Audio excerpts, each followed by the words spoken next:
Hey guys, and welcome to Betwixt the Books, and welcome to a joint review. We're not doing romance this week. Shock and awe. Also, finally a book that's not 3 stars. Also shock and awe. But we're going to be talking about true crime today with Lay Them to Rest by Laurah Norton, who you may recognize as the host of the Fall Line. So if you are like a true crime person, you're like, that name sounds familiar. That's why. This is her true crime book. The tagline on this is "On the Road with the Cold Case Investigators Who Identify the Nameless." So if you didn't know, it's a cold case book, which always fun. So I'll let Gretchen do the overall like description of this. She's a little bit better at doing it concisely. Mine's are a little bit choppy. So I'm going to hand that off to her. So this book opens up really hilariously with, I forget the exact quote, but it's like, in the most millennial story ever, it started with a podcast. And Laura goes on to explain how she started the Fall Line podcast and got into researching true crime, but specifically John and Jane Doe cases. And these are cases where the victim is nameless and remains nameless to this day. They have not been able to figure out the identity of these folks. And the genesis or the core storyline of this book, should I say, is that now that Laura has been doing this for a little while, doing the podcast, she has decided to put her money where her mouth is and to actually put a team of people together, some of whom, she is an English professor who got into podcasting and got into this, as many of us do, find true crime to be really interesting. But to team up with people who are forensic anthropologists, forensic dentists, people who do this work professionally, and to help fund a specific Jane Doe case.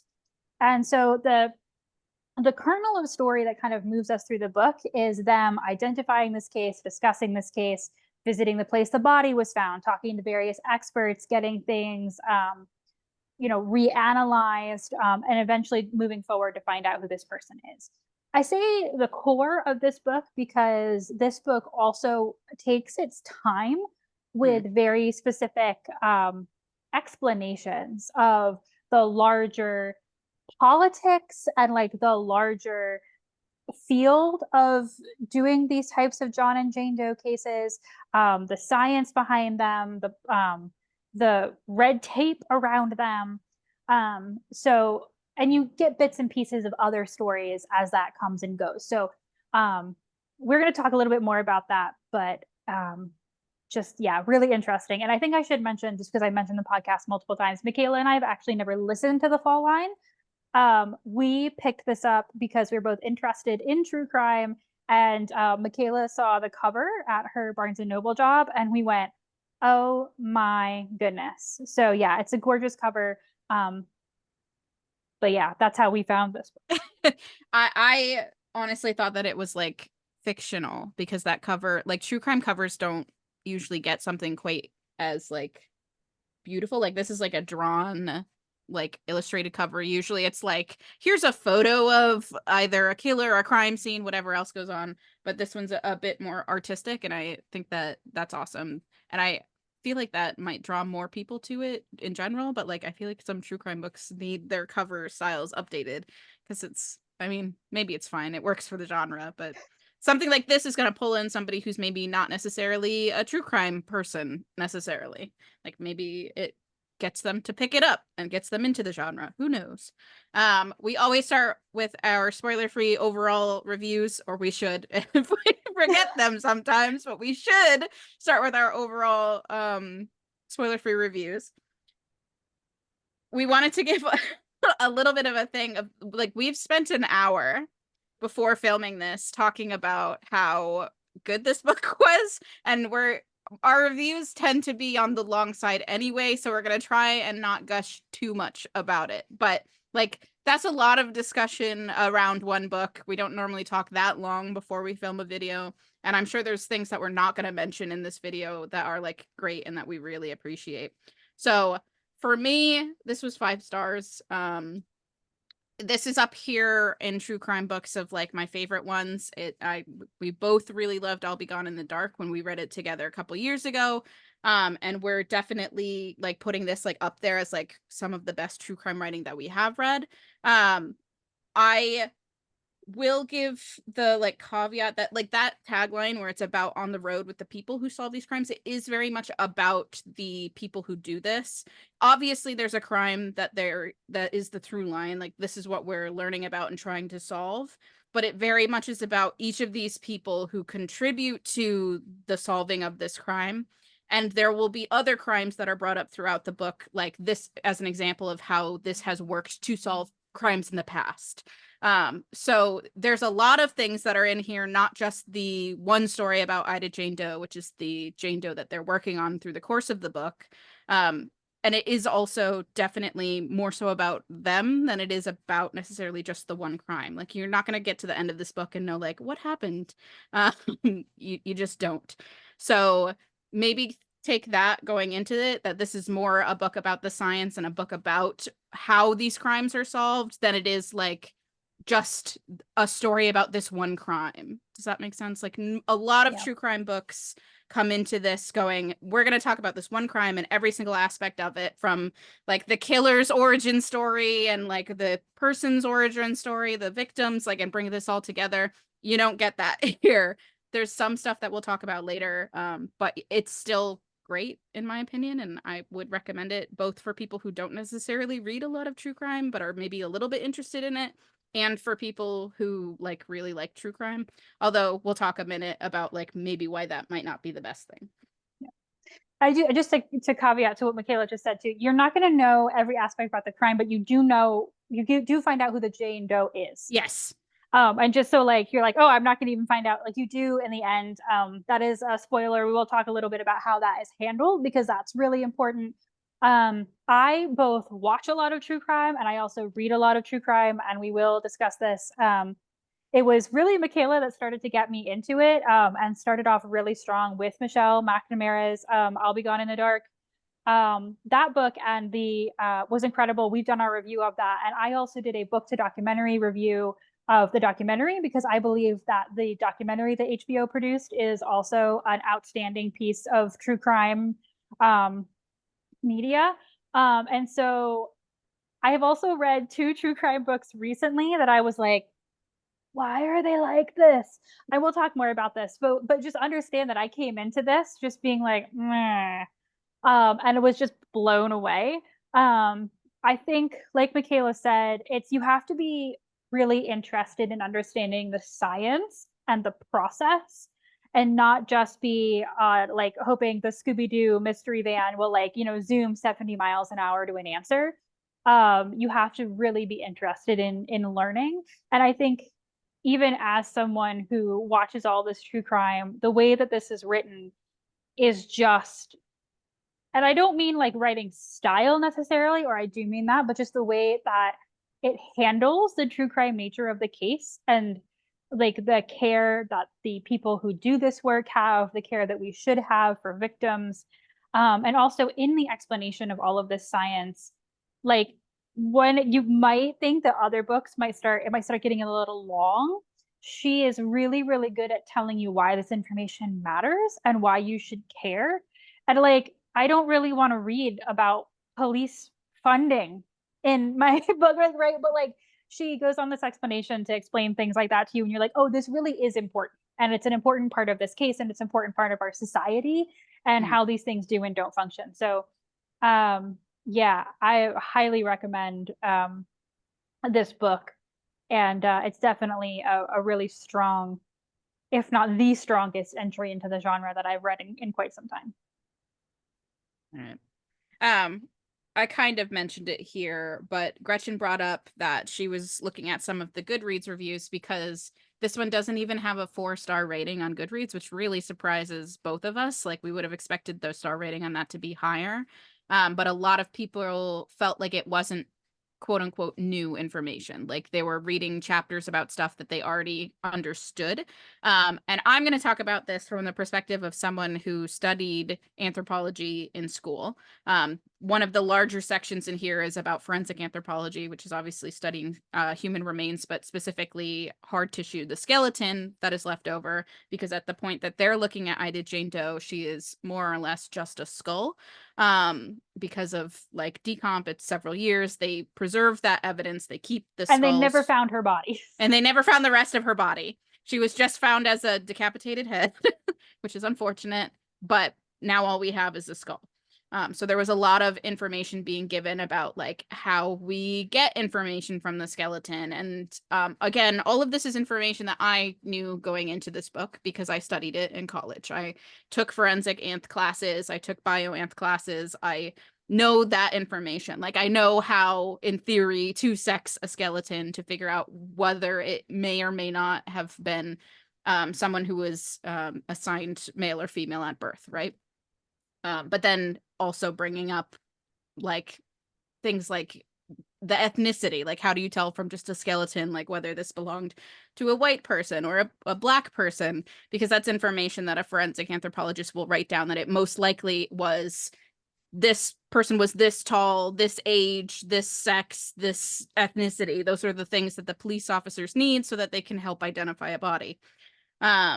So like I knew that going into it. I didn't find it boring personally, but I guess some people did. So if you are like a super huge true crime person who really knows all of the science and all of the steps that go into this, it's not going to give you new information. So maybe that's not helpful to you, and it might not be the best book to pick up in that case.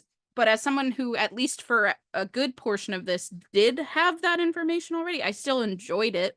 Like I still enjoyed the process of learning about it. And I read it from the perspective of, is she giving good information and explaining it in a way that like a layman might understand? And because Laurah's an English professor and not an anthropology person, I think she has this skill to pass along the information in a more digestible and understandable way without losing the accuracy of it, because she brings up the problems with it. All of these identifying features on a skeleton, right?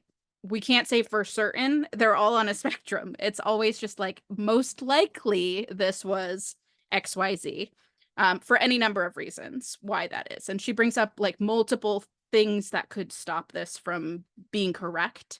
Like this assumption might be incorrect or might lead people to think things are a certain way and lead them in the wrong direction when researching the crime. Looking for the victim, looking for whatever else. So it might not be the best for someone who knows everything, because it's not going to be giving you new information, but it was still entertaining and a good ride, even from someone who did know some of this information. And just to add on to that too, when Michaela says like it knows everything, do be aware that if you read and watch a lot of true crime, again, a lot of that science and the stuff they tell you is often science and stuff that's done when they have known or newer victims. And so even as someone who watches and reads a lot of true crime, because this is all science on, you know, anthropological science, science on teeth, right? So like if you're hearing that and you're like, oh, I watch a lot of true crime, like I know all of this, like I didn't know most of this. I think the time that we got to the information that I knew the most about was the genealogy work that they will do, because I followed and have read and watched a lot of the stuff on the Golden State Killer case, which is the most famous time, first real time, famous time that has been used to solve like a major case. So it is that type of information. So yeah, it's kind of like if you don't want to hear her talk about teeth for like a longer period, maybe, but like I found it super, super fascinating because of the way that she is able to explain it. Michaela also mentions that, you know, Laurah is an English professor, and that is part of her narrative style. This is very much in the style of true crime, and I'm sure in the style of the podcast as well, where, you know, Laurah is not a dispassionate observer. She is a character, the narrator of this story, right? And this is very typical of true crime books. It's true of I'll Be Gone in the Dark. It's true of, I recently read a couple of true crime books. One that I finished was Down the Hill, My Descent into the Double Murder in Delphi by Susan Hendricks. And I also recently DNF'd Blood in the Water by Mandy Matney, which I talked about in one of our previous reading roundtables. The literal reason that I DNF'd the Mandy Matney book was because I could not handle the over amount of Mandy Matney in the book. It was oppressive and I was not particularly a fan. Um, and so one of the amazing things about this book is that Laurah is certainly a character in the story, Yeah. you know, obviously using this. She gives a lot of credit to the experts and other, like, you know, there are grad students or students that like come into the story that she like names and gives credit for them.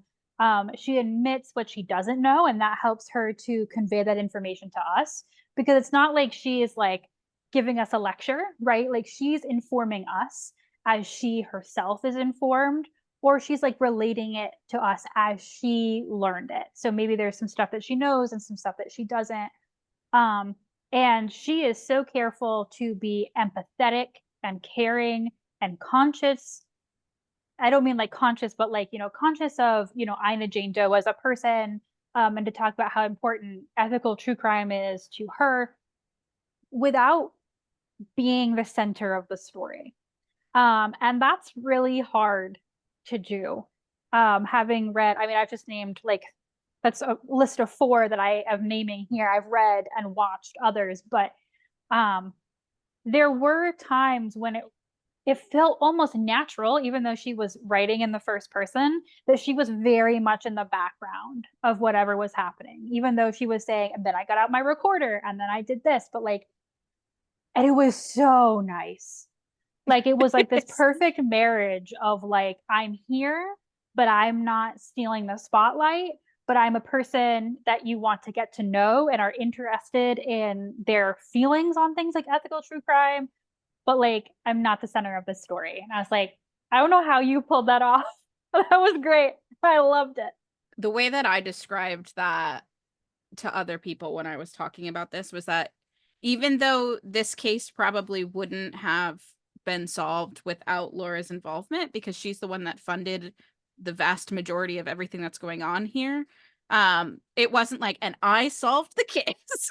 Yeah. If it wasn't for me, this would have never, like, none of that. Like, there is zero ego like put into this, even though a lot of credit could be put on Laurah because it would not have happened had she not intervened in this instance.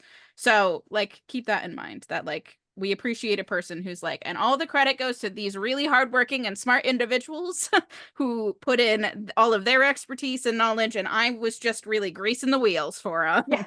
I gave some money and they let me follow along. Yeah. and that's like more of that, please. Yes.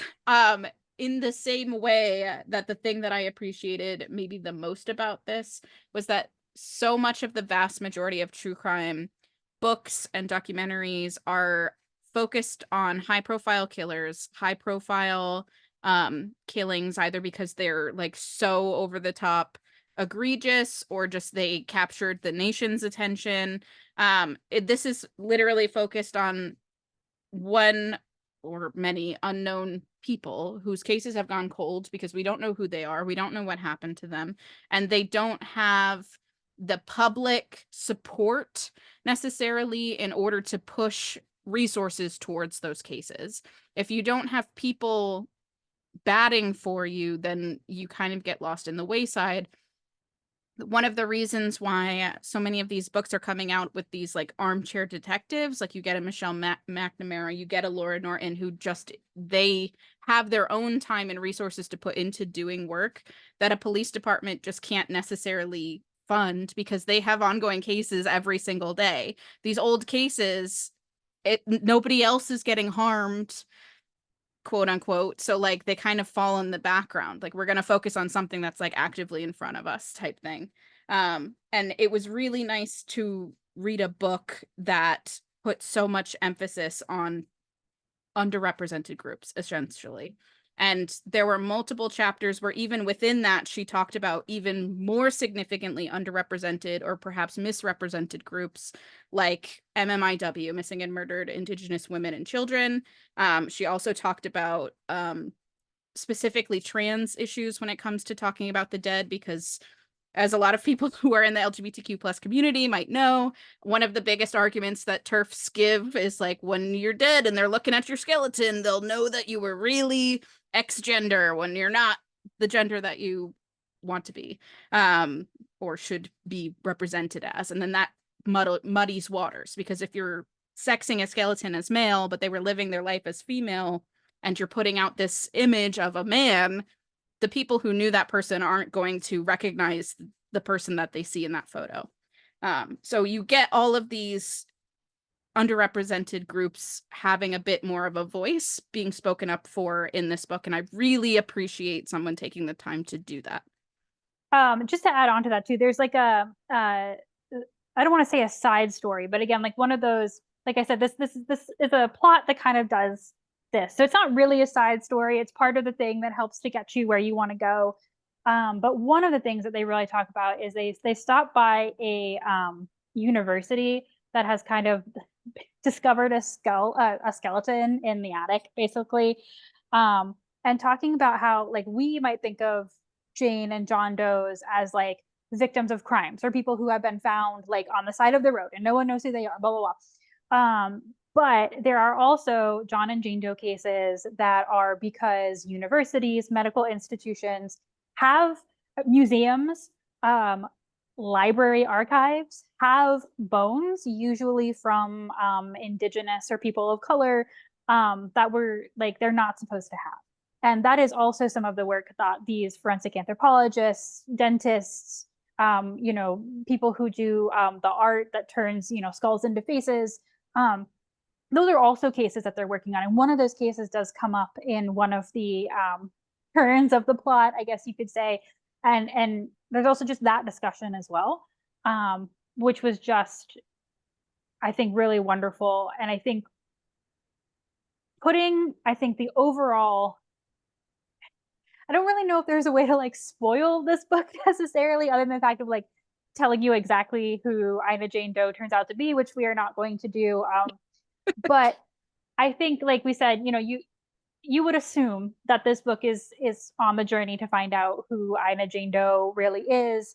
And this book is very interested in justice, justice for the people who are unnamed, justice for people who were treated poorly in death, as they may well have been also in life. And that's why that they're unknown now. But then also really humanizing Ina Jane Doe. Once we do learn her name and where she is from, and they're able to contact family members and find out what's going on there, and really just centering after this long journey of where Laurah is constantly reminding us that Ina Jane Doe was a person and still deserves our respect. Once able to use their name, here's her name, and even just the last chapter truly centers Ina Jane Doe as the person she was in life. And that type of a commitment to humanizing survivors is unfortunately, I don't, humanizing surviving family members and then like this person, who they were, it's just not, unfortunately, a part of a lot of like stereotypical true crime, which is very much sensationalized. Or they do bring family members or friends on to talk, but sometimes it really just doesn't feel ethical. Like the way that they are like having them talk, or like the way that their interviews are being used, or the questions that they're being asked, and you're like, I just feel uncomfortable for this person.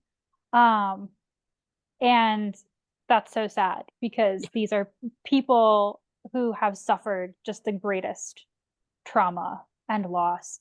And especially for this family who hasn't known for so long, decades.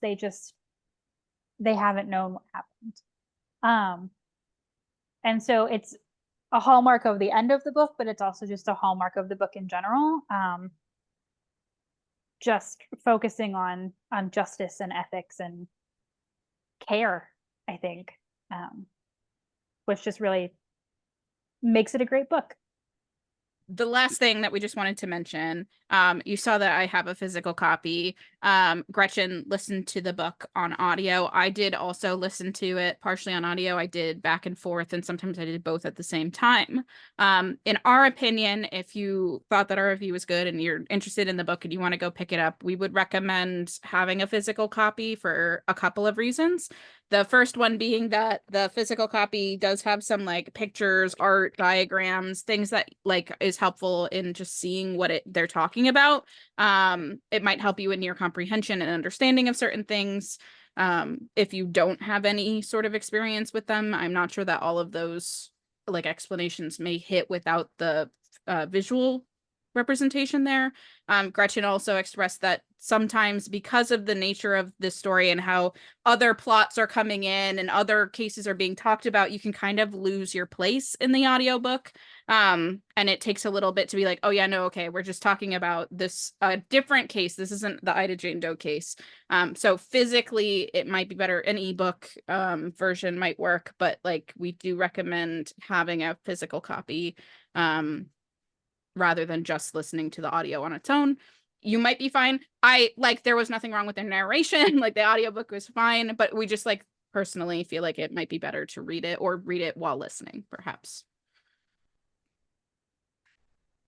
At the very least, listen to it on something that tells you the name of the chapter, because the chapter names kind of center you.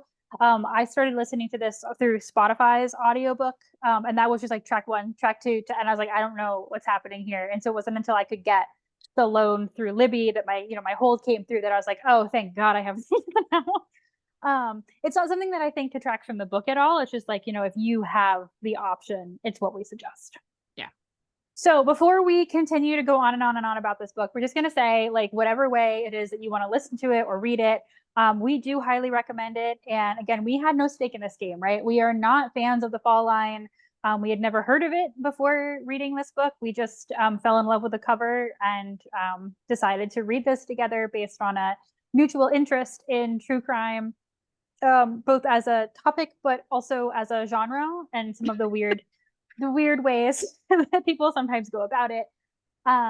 The next thing that we have coming up on our channel will be a unthemed reading roundtable. So it will be us and a couple of friends just talking about whatever we're reading at the moment. So I look forward to seeing what everyone brings, because we literally have no idea. And then we may or may not have another arc review coming up, but you know how we go here at Betwixt the Books. This book was not planned. We actually had something else planned that we were going to do, and then we just fell too in love with this book. So this is what happened. So we definitely have that reading roundtable coming for you. And then we'll be back to talk about books with each other, because no matter what we read, this is what we love to do. So thanks for watching. Go out, get this book from your local library or your local bookstore, however it is you get your books. If you've already read it and you have other thoughts, feelings, discussion, please leave your comments down below. If you would like to recommend other books that read like this and All Be Gone in the Dark, that would also be great, because good, well-written true crime is really a gem. Anything you have down below in the comments, and we'll see you next time. Thanks, guys. Bye.